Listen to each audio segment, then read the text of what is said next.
Tonight on Roundtable, Garry Wills with an insider's view of what's happening in America. And Gore Vidal takes a look from the outside. Gilman tackles the troubles on the football front. And Weil finds taxi fares are going up again.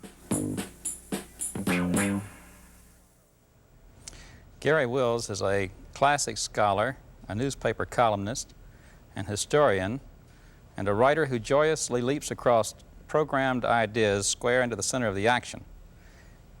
Wills leads his readers, whether they be of the National Review or the New York Review of Books. He's with us tonight, and no matter how much time we might have, it wouldn't be enough as far as I'm concerned. What are you up to, Garry? What's going on in your life right now? Well, I'm writing a book about Thomas Jefferson. I'm teaching a course on Mark Twain, and I'm running around doing what editors tell me to do, the way I used to do for you at Esquire. Well, and what else? You're doing a column also, aren't you? Sure. How often do you do the column? 3 times a week. How on earth do you find time to do all these things? How often do you teach? Well, mainly I stay out of New York. That's the first thing you have to do. That's the big advantage of Baltimore, isn't it? Right, right. I teach only once a week on Friday afternoon when everybody else has gone home. All the students who go home can't go to my course. And so that doesn't interfere with interviewing people or going around talking. So it's your very columns easy. spring full-blown right out of your brow. How does that happen? Do you do any reporting, or do you just sit? Well, they come often out of articles that I'm doing for magazines or book work that I'm doing. That's not true so much of Jefferson as of more journalistic books that I did before. But I suppose all columnists have a kind of list that they keep up. And you wake up in the morning, you know you have to do a column that day, and you have 5 or 6 things that you can write about. And you just swing right through them, do you? Well, you have to do that before you can do anything else. So I get up and write the column and then start the day. I remember you were telling me about watching Bill Buckley one time with awe set aside a half hour to do his column, and he sat down and did it. Well, he could do 2.5 hours. My God. He's really fast. I'm not that fast. You wrote an article about a year ago on the 60s, which I thought was brilliant, trying to describe that epoch, and I guess it was almost an epoch, and suggested, as a matter of fact, I believe you quoted Susan Sontag in her references to Camp, that this was an example of style without substance, compounded by television and the media. Would you talk about that a little bit? How you see the 60s? The 60s changed your life quite radically, didn't Sure. they not? Yeah, I went to work for you. I say this with full observation of those long sideburns that you've got. Yeah, the 60s was really one of the most extraordinary short periods in our history. And it did a lot of good and it did a lot of damage, and it's still doing damage. In what ways? Well, the series of shocks that was delivered to the American people, the changes, the civil rights changes accompanied by riots, the change in education, youth culture accompanied by campus riots, the war accompanied with demonstrations against the war. All of a sudden, America, which has always been very self-confident, optimistic, sure of itself, was being told by all of its critics and its children and its leaders that it was racist and greedy and violent.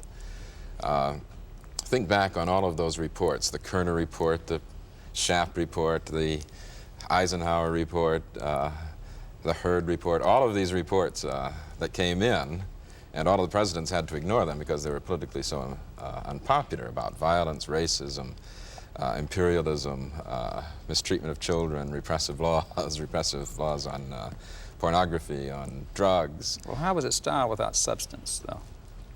Well, in the article that I wrote, I was writing about myself, because that was the format of the series of articles that it was part of. And the journalists who went along with this and were caught up in it, and the politicians in some measure, and the academicians, it was style without substance in the sense that a lot of the criticism was not reaching its audience. The American people just turned the whole thing off. They wanted not to hear any more of that, shut them up. And of course that's what led to Agnew, Wallace, Nixon. Agnew's line, you remember, was, let's hear what's right about America, which meant let's shut up all these people who are telling us what's wrong. And so the 68 election, 72 election were very conscious, it seems to me, elections of repression of the counterculture, the 60s culture, the youth culture, whatever you want to call it. And this showed in a meanness in the electorate that was very obvious at Wallace rallies, or it became very obvious in 1972 when Nixon tried to get rid of Agnew and found out he couldn't. He was too popular with his raw meat approach. I think the most significant datum in the 70s so far is a series of polls in April of 1973. On April 28th,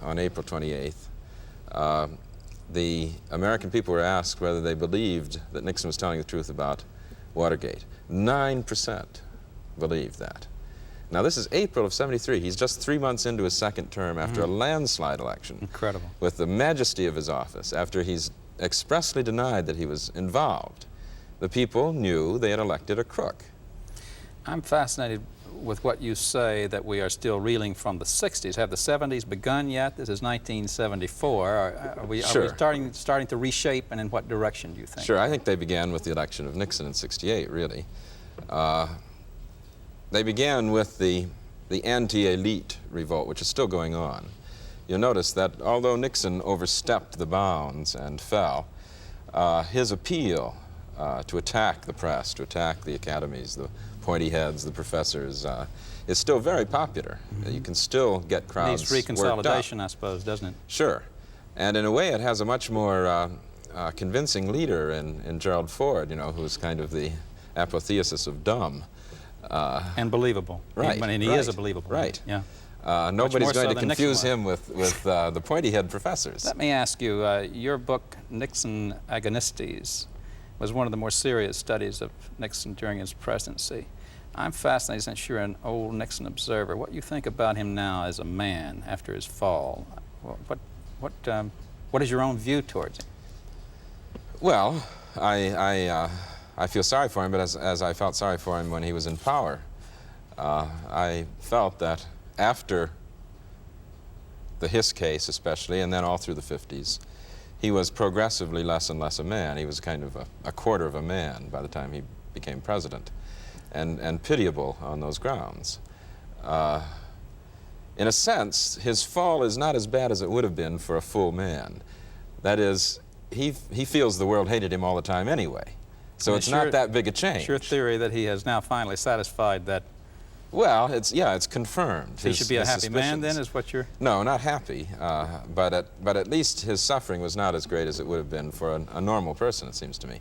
He was not a normal person. He was a kind of monster of efficiency of a narrow sort, of determination of a narrow sort.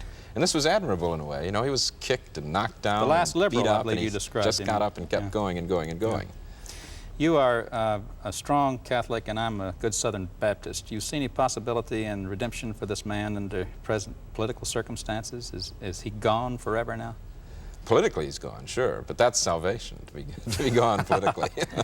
Answer me this. Why are you drawn to the Jefferson period?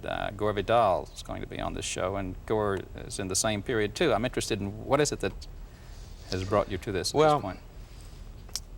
I've been trying to work out over a number of years what's wrong with our political analysis of America. It seems something radically wrong has controlled our analysis. Right doesn't mean right, left doesn't mean left, conservative doesn't mean conservative. None of these things. And the place where it went wrong, one of the major places, it seems to me, is the myth of the Declaration of Independence. And so in working on that, I had to work on its matrix, the Virginia Society, Jefferson, the things that gave birth to that. I assume, therefore, we will be reading not only the book, but several newspaper columns and 10 magazine articles, or what? What's going to be your output in the next... There have already been columns. Well, you had a long series in New York Review of Books on this, there will too, be articles, right. Very interesting. That's the trouble. It's a rich world. And even though I'm fairly critical of the uses that have been made of the Declaration of Independence, it is just such a big world, the 18th century. In Europe, it's a high point of European civilization, and America was a very vital part of that. You know, John F. Kennedy used to ask Why were all these great giants walking around at that time? Well, they were for lots of reasons. One of them was that they had a lot of slaves propping them up. You know, when you consider, when a Jefferson rode into Williamsburg for a meeting of the House of Burgesses, these were several hundred kings meeting.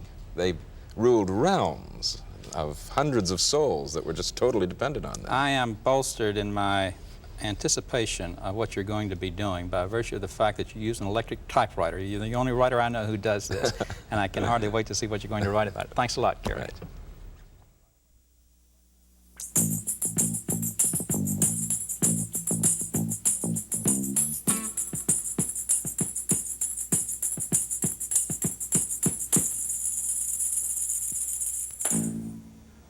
Gore Vidal jumps across programmed ideas too, and at an equally awesome speed, from his novel on Aaron Burr last year to this season's Myron, a sequel to Myra Breckenridge. Gore lives in Rome, and from there he manages to stay several jumps ahead of the rest of us. Gore, how do you keep in touch over there, and how long has it been since your last visit?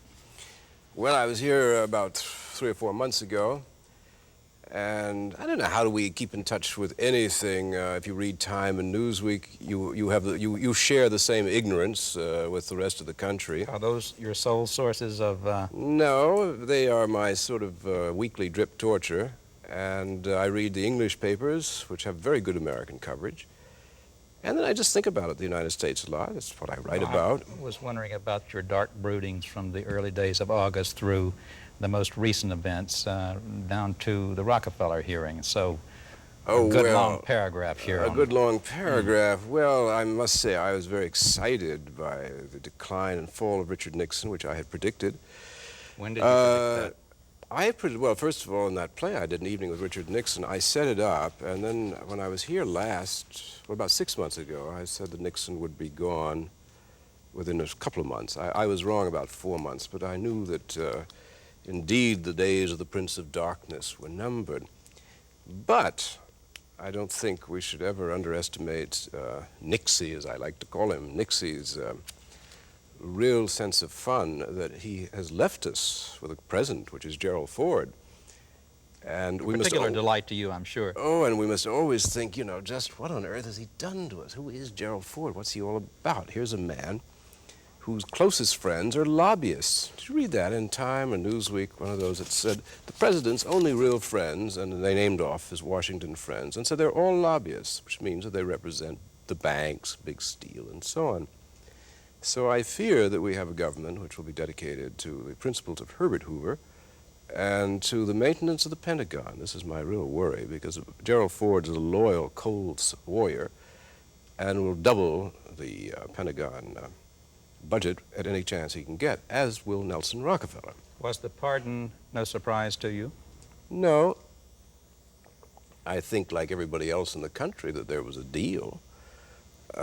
It's very hard to avoid that. You have to, as that Congressman Anderson said, that awful man is not going to go off quietly. You've got to make some sort of deal with him.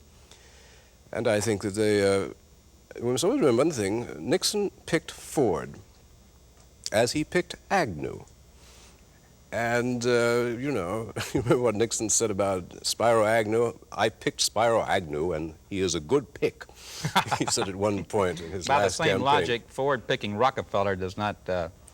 Well, Ford picking Rockefeller, of course, is an acknowledgement that the country is bankrupt in the hands of the receivers, so we may as well give the country to the people who own it, which is the Chase Manhattan Bank, which is the Cosa Nostra of the Rockefeller family.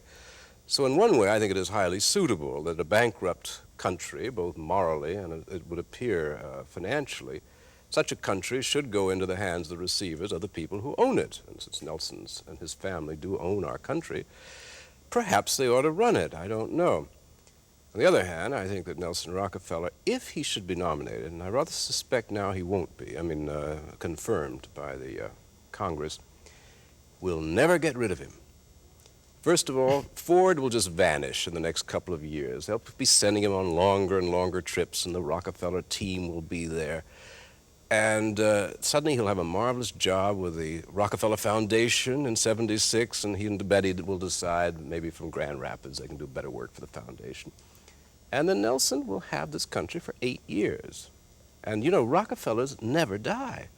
I mean, John D. lived to be, what, 109 on mother's milk. I mean, this one was going to live equally long, heaven knows, on the honeydew that he will feed. Let me ask you, you place yourself neither as a conservative nor as a liberal, and somewhere you wrote that you're a correctionist. Outside of everything that's going wrong, what would you correct these days that you see correctable? Well, we would need another 9 hours to even begin. First of all, I would turn over to the government anything which had to do with fuel, with power, water, with environment. Should all be removed from private enterprise, as we call these vast cartels, and be turned over to the people. But since we can't trust the government to do anything honestly, I would not let any president near the economy. These ninnies should do nothing but throw out baseballs and campaign. That's their department. That there should be a fourth branch of government, co-equal with the other three, which would be in charge of power and environment and eventually food. Well, now, this should be run by, I'm afraid, would have to be bureaucrats, the people best suited for it. And it would be funded by Congress, so Congress could keep an eye on it, but Congress could not corrupt it, because Congress will corrupt anything it touches. And the president should have nothing to do with it, and the courts could be appealed to in case this new authority got out of control. So that on the one hand you'd have the Congress looking at it, the other hand you would have the courts, but you would have something that the economy is much too fragile to leave to the vicissitudes of elections. How can you get that from the people without imposing it on the people? Well, the people are going to have the biggest disaster they've ever had. We're going to have money that is worth nothing. No, I mean this new machinery that you're talking about. How could that be constructed? Well, I'm saying it's going to come out of a collapse. You can't change anything as long as you have good times. But when you have 10% unemployment, which is a likelihood, when you have the money worth nothing, I mean, my God, going around New York trying to buy a shrimp cocktail for $2 with 3 shrimp. I mean, this is unheard of, and this is not in a grand place, but in a diner. Now, the place is cracking up economically. Well, at a certain point, they will want radical changes. Now, they won't get it from any Democrat, they won't get it from any Republican. They're going to get it from some other direction. And who knows what that will be. Ford talks about how dreadful if the Republican Party should die. Well, Mike, I can't think of anything better than the Republican Party die. Then the Democratic Party will split into half. But the Democratic Party and the Republican Party are precisely the same. They belong to the same people. Well, you see Rockefeller then as the logical candidate for 76. You were very prescient in 1964, looking to 68, as I recall, as you were always prescient. Who do you see as the remnants of the Democrats putting forward as a suitable candidate to go against Rockefeller? Well, I don't think it makes any difference. This is one of the ways we keep our people from having a revolution. Instead of bringing up any substantive issues, we talk about the personalities of the men running. By the time any senator or governor has got into a position that you consider him for the presidency, he is of absolutely no use to the country because he's been bought 10 times over. So what on earth can the man do? The system no longer works, so we must now think ahead to what we want in the way of a new system and hope that we can impose it before the Pentagon decides to govern us. Have you thought that far ahead? I keep thinking about a new constitution. Yes, the thought goes through my head that we might have another constitutional convention. Besides yourself, who would you like in on the writing of it? Oh, well, let's see. Whom would I not like? We mustn't have Norman Mailer, and we mustn't have Arthur Schlesinger. I don't know. I think probably a computer could write it. Interesting point that you made in your self-interview about Aaron Burr, that these were brilliant men at that time.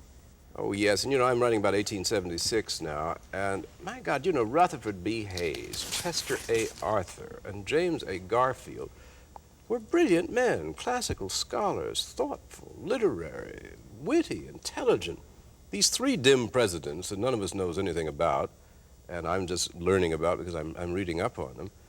I mean, even in 1876, a period of corruption almost as great as the present day, there were 3 very superior men who were president, one right after the other.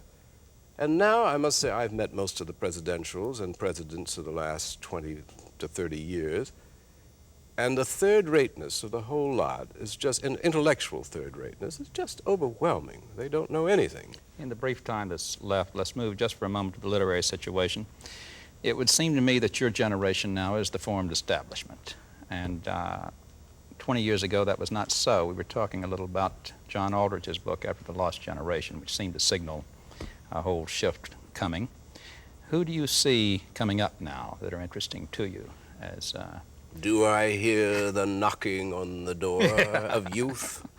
All I can say is I'll get my axe out. And in this country, when you get your axe out after you told us who you want to go axing for. Young new writers, my God, I don't think that I'm interested in the novel. You believe the novel is dead, though. Well, I think the novel is going, that doesn't mean there are not a lot of talented practitioners, young, old, and middle-aged, but I don't see, in other words, let me put it this way, that I think that the really lively, ambitious, talented young men are going into movie making and are writing about the movies and thinking about the movies, that where 30 years ago, if you had a power drive, as indeed I had and as my sometime friend Norman Mailer had, we went for the center of the culture, and the novelist was the central figure, and the poets were out there on the periphery. We have lived long enough to see that we are now out where the poets were 30 years ago, and the center of the culture is the film director. Yeah. Interesting. And this is very disturbing. And since people like Mailer and myself are, not only megalomaniacs, but we are powerhouses, so we have become performing artists simply to keep our franchise. But the desperation in our performance comes from the knowledge that we are like the dodo bird. One last question. By what act of parthenogenesis do you intend to bring about a sequel to Myron? It's the first time that parthenogenesis has been used on television, on any channel, commercial or otherwise. 10 seconds to answer the question. How are you going to do a sequel to Myron? Well, I've done Myra Breckenridge. I have now done Myron Breckenridge, an exhaustive and moving and anodyne work. They can look up anodyne. Right.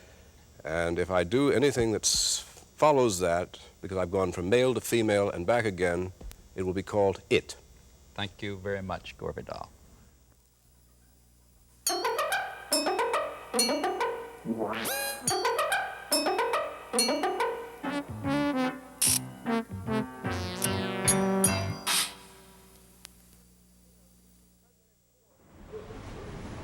President Ford recently asked that we all make an effort to whip inflation now. Unfortunately, the New York City Taxi and Limousine Commission didn't seem to get the word, and they've just authorized a 17.5% fare increase effective November 1st. For one thing, that's inflationary, and for another, it's unwise. The Taxi Commission seemingly knew it was inflationary. They thought that since people were pretty much used to prices going up anyhow, they wouldn't mind the fare increase. Actually, the fare increase is a sign of that good old wage price spiral. A few months ago, the fleet cab drivers got a wage increase, and that has to be covered by this fare increase. Now, those of us who ride cabs will have to go get wage increases to pay the higher fares. But even more serious is the way that this attempts to flout the famous law of supply and demand, a law which is still on the books, though it's often ignored. According to that law, if you want to bring in more money by selling more of your product, you cut your price. Only if there's a shortage of your product do you raise it. Now, ever since 1971, when there was a whopping taxi fare increase, there's been a surplus of taxi cabs. As a result, you ought to lower the price if you want to get more people to ride.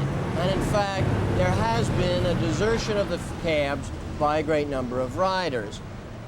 The same thing is true for the subways, where they talk about an increase from the 35-cent fare. You shouldn't increase the taxi fare, you shouldn't increase the cab fare, you shouldn't increase airline ticket fares. You should lower them. That's what the law of supply and demand says. Now, you may think that's only theory, but in fact, we've seen with the half-price fares on the MTA on Sunday, more riders. The Long Island Railroad doesn't have ladies' days because they want to be kind-hearted. They do it because it sells more tickets. So if the law of supply and demand works, and it will, there'll be fewer cab riders after November 1st. It'll be easier to get a cab. And what about those of us who simply have to ride the cab? Well, for us, there is one solution, admittedly a harsh one. We'll have to stop giving drivers a tip. Now, that may seem cruel, but that's what President Ford would call biting the economic bullet. And you can always tell the driver you're obeying the law of supply and demand. Okay, let's go.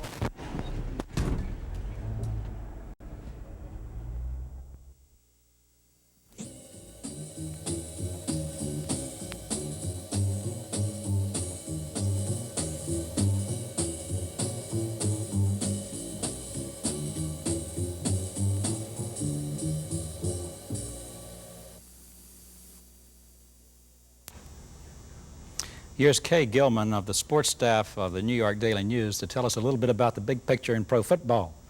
Kay, what's going on in the WFL? Well, the WFL, Harold, I would say is in a state of chaos right now. 2 of their 12 teams are in bankruptcy, and 3 others are hanging on by very shaky fingertips. Those include the Portland Storm, which is supposedly 2 weeks behind in paychecks, and the Honolulu Hawaiians, who are I don't know how many weeks behind, and also the Florida Blazers, who are supposedly about to be sold on Friday. And one thing you can say for the WFL, they have kept the moving companies solvent. They've been moving all over the place. The former New York Stars, who began in Boston, are now the Charlotte Hornets, and the Florida Blazers that I was speaking of began in Washington as the Washington Ambassadors and then became the Norfolk, Virginia Ambassadors, and now are the Florida Blazers, and who know where they'll be on after Friday. What about the NFL? Well, things are not serene in the NFL either. They've been having their problems with attendance, which is down 2,500 on the average after 6 weeks of play. And they attribute this to the players' strike, to general economic conditions, and of course, principally to the lifting of the congressional blackout. And there is still an NFL player strike going on, although many people don't realize that, and there has been absolutely no progress, no mediation, no nothing on that since the mid-August moratorium, so they are having their problems as well. Good heavens. What about on the playing field? Well, on the playing field, there have been some big surprises this year, and I know the biggest has to be the St. Louis Cardinals, who are undefeated, and the once defeated New England Patriots, who last year were the lowest of the low. And another shock is the fact that the world champion Miami Dolphins and the supposedly invincible Los Angeles Rams are sort of struggling along with 4-2 records. Thank you very much, Kay. Thank you, Harold.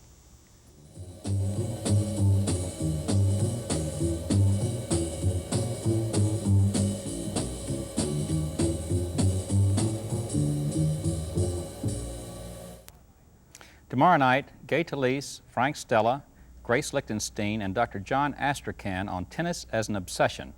And Dwight McDonald will come back to tell us about the movies. This is Round Table. I'm Harold Hayes.